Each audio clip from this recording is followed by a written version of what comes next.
Bueno, hoy vamos a hablar de la gracia que no tiene fin. La palabra gracia es lo que se menciona mucho en la Biblia, pero hoy vamos a tratar que sea el Espíritu Santo el que nos revele esa gracia que no tiene fin. Yo anoté una frase de mensajes anteriores que veníamos hablando. Una de ellas es: la sangre de Cristo es eficaz y está vigente. La sangre de Cristo es eficaz y está vigente. Y también otra frase: el poder de la cruz nos devuelve al diseño original. El poder de la cruz nos devuelve al diseño original. ¿Cuál era el diseño original? Veníamos comentando siempre que era lo que perdió el hombre en el Edén. El diseño original era la comunión plena con Dios. El hombre perdió la comunión con Dios y se perdió de vivir eternamente con la gloria de Dios y estar en su presencia. El pecado, como todos sabemos, fue la barrera de separación entre Dios y el hombre. Este relato bíblico, que todos ya lo conocemos, que está en Génesis, dice que el hombre perdió la perfección y la comunión plena con Dios debido a la desobediencia al comer del árbol, como siempre lo escuchamos, del conocimiento del bien y del mal. Esto llevó a la caída al pecado, a la expulsión del paraíso y perder la cercanía que tenía con Dios. Pero Juan 1:12 dice lo siguiente: pero todos los que le recibieron, a los que creen en su nombre, les dio potestad de ser hechos hijos de Dios. Vamos a otro pasaje. Gálatas 3:26 dice: porque todos sois hijos de Dios por fe en Cristo Jesús. Esa fe en términos de seguridad, de convicción, que solo en el Hijo de Dios hay salvación, justificación, redención, libertad, esperanza y vida eterna. Romanos 8:16 y 17. El Espíritu mismo da testimonio a nuestro espíritu. Es el Espíritu de Dios que da testimonio a nuestro espíritu de que somos hijos de Dios. Y si hijos, también herederos, herederos de Dios y coherederos con Cristo. Es el Espíritu de Dios el que nos va a revelar a nosotros esto, que somos hijos de Dios. Vamos a otro pasaje, Efesios 1:5. Nos predestinó para ser adoptados hijos suyos por medio de Jesucristo, según el beneplácito de su voluntad. Es por voluntad de Dios, por medio de Jesús, que fuimos adoptados. Cuando hablamos de la voluntad de Dios, no tiene nada que ver con nosotros. Nosotros no hicimos nada, todo lo hizo Él. Y Él decidió así, adoptarnos por medio de Jesús. Este pasaje que yo les acabo de leer es una verdad revelada y es impartida por medio del Espíritu Santo a nuestra vida. Y cuando nosotros decimos nuestra vida, piensen en esto, que no es solamente este cuerpo, es todo mi ser, mi espíritu, mi alma y mi mente, es impartida. Y nosotros,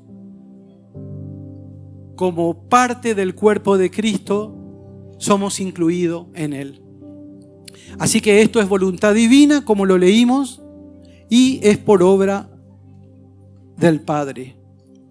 Esto también me llevó a entender algunas preguntas que yo me hacía y que fui encontrando las respuestas cuando fui entendiendo estas cosas. Hay muchas personas que han recibido esta palabra, lo que acabamos de escuchar. La revelación fue impartida a nuestro espíritu. Pudimos por gracia entender que hay un nuevo nacimiento en nosotros. Experimentamos una nueva vida y en esta nueva vida es la vida en el espíritu. Esta nueva vida no es que yo cambio este cuerpo, pero sí tengo un nuevo cuerpo espiritual. Hay un nuevo hombre en mí y todos sabemos que es Cristo en nosotros. Esa nueva vida es la que ve y oye lo espiritual, entiende y comprende la voluntad del Padre y tiene hambre y sed de conocerlo. Tiene hambre de crecer más. Tiene hambre de entrenarse en esa nueva vida que nos es impartida, como yo le dije. ¿Por qué? Por haber comido del árbol de la vida. Recuerden, venimos hablando de estos temas. Cristo es el árbol de la vida. Pero el hombre, ¿qué hizo cuando desobedeció? Comió el árbol equivocado, comió el árbol del conocimiento del bien y del mal. Pero en nuestra nueva vida espiritual, nosotros comemos del árbol de la vida. Y tenemos hambre, tenemos sed, queremos crecer, queremos conocerlo más. Pero para vivir en esa nueva vida, tenemos que entrenarnos. ¿Y cómo nos entrenamos? Vieron que Pablo decía, prosigo la meta, prosigo la carrera. No es que él se quedó, conocí a Cristo y me quedo acá. No, prosigo la carrera. Yo quiero más, conocerlo más y entrenarme en esta nueva vida que tengo ahora porque hemos comido del árbol de la vida.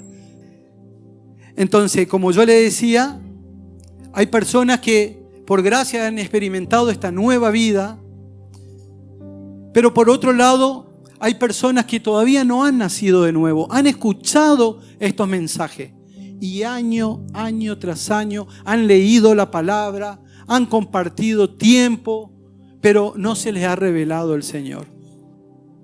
Pero este nuevo entendimiento del que venimos hablando nos es revelada e impartida porque ya no vivimos nosotros, dice Pablo, sino que Cristo vive en mí y ahora yo soy parte del cuerpo de Cristo. Como recién explicó el pastor, sabemos que Cristo es la cabeza, todos somos parte de ese cuerpo y en ese cuerpo también tenemos funciones, tareas, pero ese cuerpo, mis queridos hermanos, a veces no es como nosotros nos imaginamos.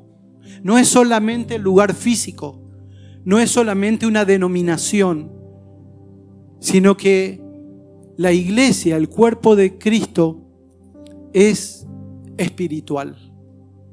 La iglesia de Cristo es espiritual, porque el nuevo hombre que vive en nosotros es espiritual. Así que Cristo es la cabeza, nosotros somos parte del cuerpo que es su iglesia y Cristo se manifiesta a través de ella. Cristo se manifiesta, se expresa, se muestra. La gente lo va a ver a través de su iglesia, de ese cuerpo espiritual. Y como decía Pablo, ese misterio es revelado a nosotros, estaba oculto, pero nos fue revelado de que Él vive en nosotros y Él es el que gobierna la iglesia. Acuérdense esto, Cristo es el que gobierna la iglesia. Él vive en mí, así que hay un nuevo hombre. ¿Y nosotros cómo estamos? ¿Cómo decimos que estamos siempre? Muertos. Estamos muertos. Vieron que nosotros estamos en la casa y nos tomamos un tiempo para alimentarnos del árbol de la vida, pero no podemos evitar por ahí escuchar algunas cosas que pasan en nuestro camino. Todas estas cosas son insólitas, lo que escuchamos día a día. Pero estas situaciones acontecen en un lugar determinado. Como nosotros conocemos, un mundo terrenal, donde en este mundo, ¿qué hay? Leyes humanas y que por ende están regidas bajo esas leyes. Pero necesitamos entender que el reino de Dios opera bajo leyes espirituales. Estas leyes divinas, diferente a las leyes físicas o humanas que rigen en nuestro mundo terrenal. La realidad espiritual, o sea, el mundo espiritual, ahora ya estamos, los que estamos en Cristo, funciona de manera muy distinta a las realidades terrenales. En otras palabras, las leyes del mundo espiritual son radicalmente diferentes a las leyes naturales. Los principios espirituales trascienden la lógica terrenal.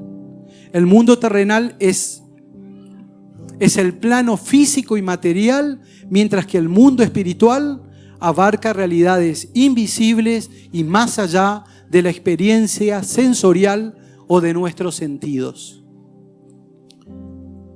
Las personas que operan o que viven en la naturaleza terrenal de la que estuvimos hablando y todas esas noticias que le acabo de leer, ellos no pueden ver las cosas celestiales porque hay una muerte espiritual en ellos. Todo lo tratan de razonar. El hombre natural quiere razonar todo. La mente quiere encontrarle una explicación a todo, pero desde una mente natural, y no puede comprender lo espiritual. Lo trata de hacer de una mente natural, como dijimos, que es totalmente diferente, porque son dos realidades diferentes. Y vamos a leer un ejemplo en la Biblia. Está en Juan capítulo 14, del verso 2 al 7. Los voy a contar un poquito rápido, pero acá nosotros vamos a ver una historia donde Jesús, cuando enseñaba, Él enseñaba una realidad espiritual. Él hablaba del mundo espiritual. Él hablaba del reino de Dios. Cuando Él habló tanto de la moneda perdida, de la oveja perdida, cuando Él habló, todo lo que Él enseñaba, todo lo que Él compartía, estaba hablando de un plano espiritual. Y mientras que los discípulos que lo escuchaban tenían una mente natural que a veces en realidad no podían comprender nada de lo que el Señor decía.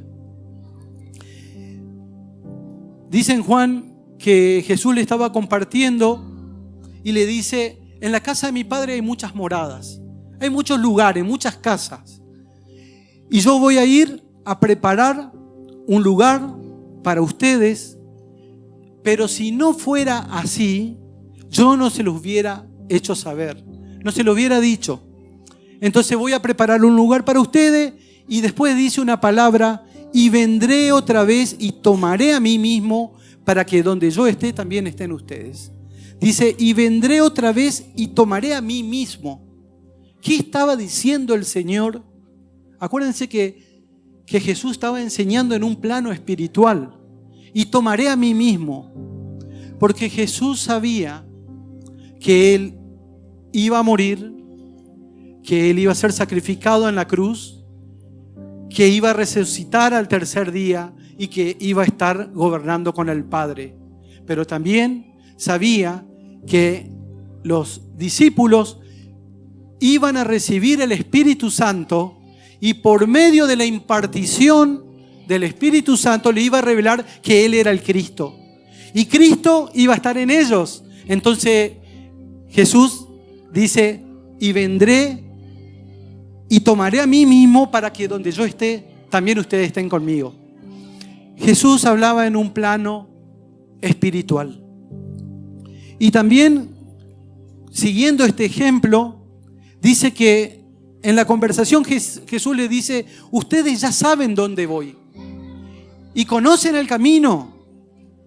¿Y qué le dicen los discípulos? Levanta la mano Tomás y dice: no sabemos a dónde vas. Señor, discúlpame, pero no sabemos a dónde vas y no conocemos el camino. No sabemos cuál es el camino. Dice Jesús: yo soy el camino, la verdad y la vida. Nadie viene al Padre sino por mí. Y Jesús sigue su enseñanza y sigue diciendo que si me conocieran realmente quién yo soy, conocerán al Padre. ¿Cuál es el camino? El camino, yo soy, dijo Jesús, el camino, la verdad y la vida, mostrando siempre al Padre, mostrando los atributos del Padre. Él es eterno, es el que no tiene fin, como cantábamos, es el fiel, el que nunca falla, pero también que cumple con su promesa. Sabemos que Jesús, cuando hablaba en un mundo espiritual, y los discípulos todavía estaban tratando de entender desde una perspectiva natural o terrenal. Por eso el hombre en el mundo natural, o sea, el hombre, como nosotros llamamos, vive en la carne. ¿Y cómo somos en la carne? Algunos somos más, otros menos. Vanidoso, orgulloso, envidioso, codicioso, egoísta. Nos creemos autosuficientes. Yo puedo solo, no necesito de nadie. Yo me voy a arreglar solo. O si no tenemos el síndrome de víctima, todo me pasa a mí, todo me sucede a mí, todo me pasa a mí. El hombre se convierte en el centro de su vida. El hombre en un plano natural, en un mundo natural, es el centro de su propia vida. Pero en cambio, los que son de Cristo, los que viven en la nueva naturaleza, el centro es Cristo. Cristo es el centro y la razón de nuestras vidas. Solamente Él, solamente Él. Y yo le digo, escuchen a las personas y van a ver quién es la razón y el centro de su vida. El que vive en la naturaleza del Espíritu ya está muerto al mundo natural. Y como siempre decimos, ¿qué hace el muerto? Un muerto no puede hacer nada. Así que, queridos hermanos, la nueva noticia es que si nosotros estamos en Cristo, hay un nuevo hombre, el que gobierna nuestra vida. Y así que nosotros estamos muertos, como decía Pablo, Gálatas 2:20, y dice: con Cristo estoy justamente crucificado y ya no vivo yo, mas Cristo vive en mí, y lo que ahora vivo en la carne, lo vivo en la fe del Hijo de Dios, el cual me amó y se entregó a sí mismo por mí. Yo pienso que todo lo que estamos viviendo en este tiempo, y creo que nadie es ajeno a todos los avances vertiginosos que hay en la tecnología. ¿Vieron ahora cómo está avanzada la tecnología? Esos mayores conocimientos que hay en la inteligencia artificial, en la medicina, en la robótica, en las ciencias, en la genética. Lo último que escuché tan avanzado es las ondas gravitacionales que están transformando nuestra comprensión del universo. Estamos avanzando tanto, pero yo creo que Dios permite con un propósito, de que el Hijo sea conocido. El Padre permite, creo, que todos estos avances para que el Hijo sea revelado, para que el Hijo sea conocido. Y no me extraña eso, ¿saben por qué? Porque no es por casualidad, pero había leído una noticia que el hombre que tiene el coeficiente más alto en el mundo en esta época, el hombre que tiene el coeficiente más alto de conocimiento, en una de sus conferencias reconoció a Dios como el creador de todas las cosas, y todo lo que hizo, dijo él, lo hizo por su Hijo, lo hizo por él y para él. Y mencionó Colosenses 1:6, porque en él fueron creadas todas las cosas, las que hay en los cielos, las que hay en la tierra, visibles e invisibles, sean tronos, sean dominios, sean principados, sean potestades, todo fue creado por medio de él y para él. Y lo decía un hombre que es el que tiene el coeficiente intelectual más alto en estos tiempos, reconociendo a él. Ahora sí, vamos a ver el Salmo 148, del 1 al 14, lo voy a leer un poquito rápido.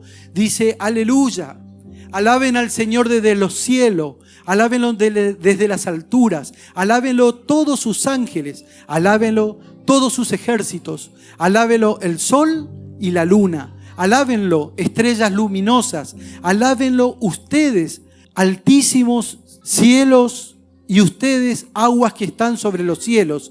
Sea alabado el nombre del Señor, porque Él dio una orden y todo fue creado. Todo quedó afirmado para siempre. Emitió un estatuto que no será abolido.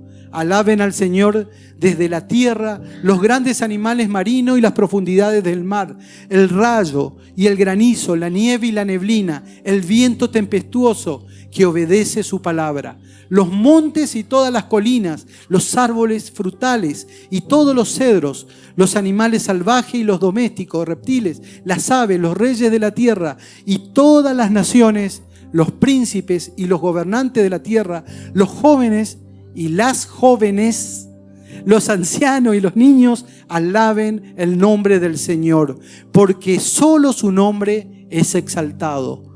Su esplendor está por encima de la tierra y de los cielos. Él ha dado poder a su pueblo. Esa es la gracia.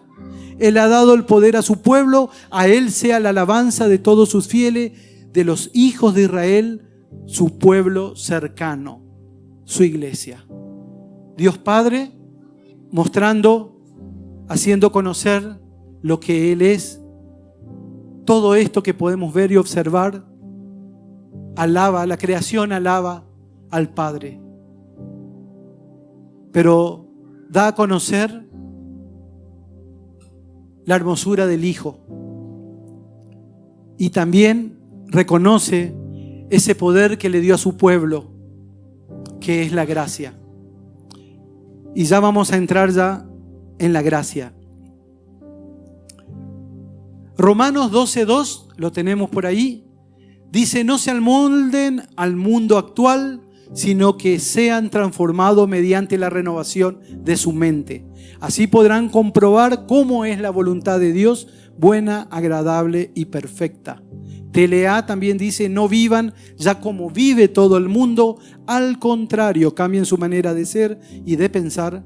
Así podrán saber lo que Dios quiere, es decir, todo lo que es bueno, agradable y perfecto. Vamos a charlar un poquito sobre esto. Y como hoy también habíamos hablado un poquito antes, en esta vida terrenal, mis queridos hermanos, todos pasamos por pruebas, pasamos por pérdidas, pasamos por situaciones difíciles. Nos parecemos mucho en esto, por desilusiones, enfermedades, desencantos, ansiedad, temores. Pero también tenemos momentos de calma, momentos de felicidad, momentos de alegría. Pero, acá hay un pero, los que son de Cristo, Pablo decía que tenía que cambiar su manera de pensar. Tenía que ser transformado nuestra mente mediante una renovación. Para poder entender y comprender la voluntad de Dios, tenía que ser transformada nuestra mente. Y yo hoy decía, tenemos que entender por medio de la renovación de la mente. Porque Cristo está hablando, el Hijo está hablando, pero muchas veces no podemos comprender, no podemos ver. El Espíritu Santo también está actuando. Y esto es un proceso para todos. Todos estamos en ese proceso de crecimiento. Pero si no nos entrenamos en nuestra nueva vida espiritual, muchas cosas no vamos a entender. ¿Cómo nos podemos renovar la mente? Esta nueva mente en Cristo. Y es entrenándonos. ¿Y cómo nos entrenamos? Y cada día comiendo del árbol de la vida. ¿Y cómo como del árbol de la vida? Y mi querido hermano, tenés que tener hambre. Y si tengo hambre, ¿cómo hago? Tengo que apartar un tiempo para ese entrenamiento. Tenemos que apartar un tiempo para comer del árbol de la vida. Escuchar mensajes, reunirnos con otros hermanos en Cristo. Y vamos a ir creciendo en ese nuevo hombre que es Cristo en nosotros. Y para poder aprender a caminar, tenemos que entrenarnos todos los días. Y también, como decía, las circunstancias que nos toca atravesar en el mundo terrenal no determinan mi eternidad.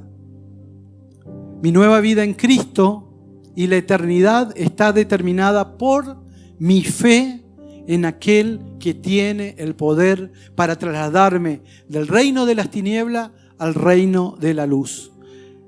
Tiene el poder para trasladarme de la muerte a la vida. Ese poder es la gracia. Vamos un poquito más allá. 2 Corintios 10, 3, 5.